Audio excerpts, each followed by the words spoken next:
Song change ಮಾಡಿ music.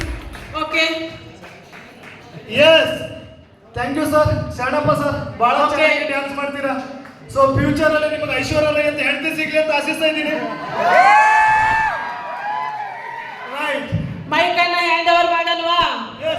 Mic ಅನ್ನ hand over ಮಾಡಲ್ವಾ? Okay, right. ಸರಿ, ಹೋಗ್ತಾ ಇದ್ದೀನಿ. ಅದಕ್ಕಿಂತ ಮುಂಚೆ ಈ ವ್ಯಕ್ತಿಯ ಒಂದು ವಿಟಿ ರೆಡಿ ಇದೆ, ನೋಡೋಣ.